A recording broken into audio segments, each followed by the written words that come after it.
All right, today we're jumping right into something huge, one of the most foundational principles in the Qur'an, but one that maybe gets overlooked. We're talking about its case against blind following. Now this one verse, it's basically the linchpin for this whole discussion. It's a super clear, direct command. Don't pursue anything, actions, beliefs, traditions, if you don't have real, verifiable knowledge about it. So that raises a pretty big question, right? It's a great principle, but how seriously does the Quran take its own advice? Does it actually apply this standard to everything, to faith, to tradition, to authority? Well, that's what we're going to dig into. Okay, so first up, the core command. And let's be clear, this isn't just some random one-off verse. No, this is the absolute bedrock of a theme you'll see again and again and again. And the key word here is ilm. This isn't just, a gut feeling or a simple belief. The source material really hammers this home. Ilm means verifiable, evidence-based knowledge. It's the total opposite of just assuming something. And that's the only foundation the Quran says is good enough for what we do and what we believe. Okay, so if knowledge is the gold standard, what about all the other reasons people believe things? Well, this is where it gets really interesting. The source material argues that the Quran just takes them apart, one by one. And first on the chopping block is probably the most common excuse in human history, right? Tradition. The appeal to our ancestors. You know the line. Well, this is what we found our fathers doing. The Quran's response to this is so simple, but so powerful. It basically flips the whole thing on its head with a question. It asks, okay, great, your fathers did it, but what if they didn't know anything? What if they weren't guided? It completely shifts the burden of proof. And check out the language here. It says they rushed blindly in their footsteps. It paints this picture of, well, not a thoughtful tradition, but more like a mindless stampede, just following the tracks without even looking up. All right, so tradition is out. What about safety in numbers? Everyone else is doing it. Nope, the Quran dismisses that too. It says if you follow the majority, they'll just mislead you. Why?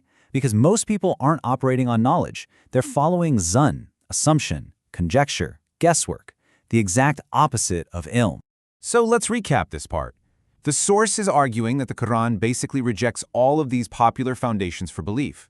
Following your ancestors, following the crowd, following your gut feelings or assumptions, and even following hawa, which is just following what you want to be true.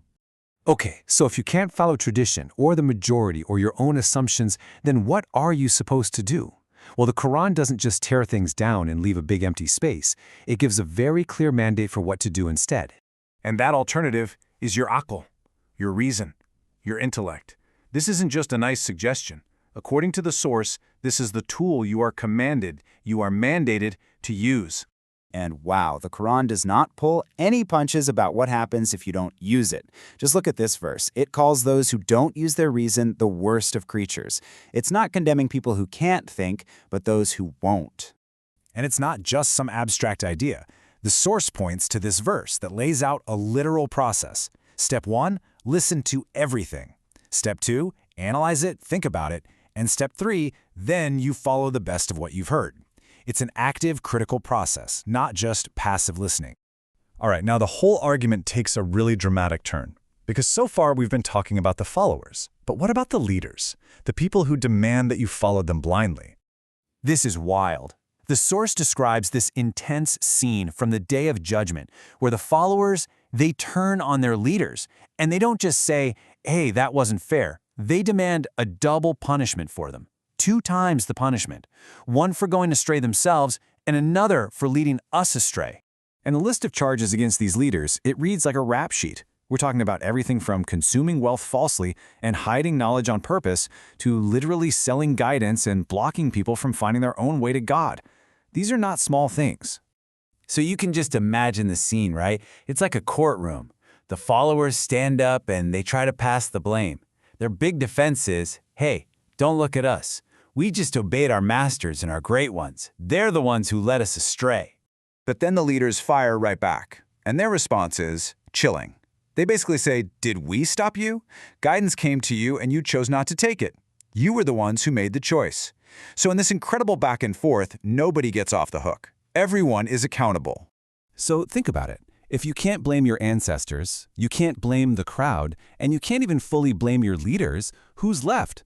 Well, that's the final, unavoidable point of this whole thing, your ultimate personal accountability. The source really boils it all down to a choice between two paths. On one hand, you have religion as a human system, where you defer to scholars, you follow tradition, you need someone in the middle. But on the other hand, you have deen, a way of life built on your direct engagement with the truth, your own verification, and your direct accountability. And this brings us right back to where we started, that first verse. But listen to the last part again now. The hearing, the sight, and the heart. Each of those will be questioned about it. All of those faculties you have, your ability to hear, to see, to think, they're not just there for decoration. They're a responsibility. And you, and only you, will be asked how you use them. So we end with the question the source material leaves us all with. When you are asked, and the buck stops with you, what's your evidence going to be? Is your answer going to be, well, that's just what I was told? Or will it be, I looked into it, I used my reason, and I knew?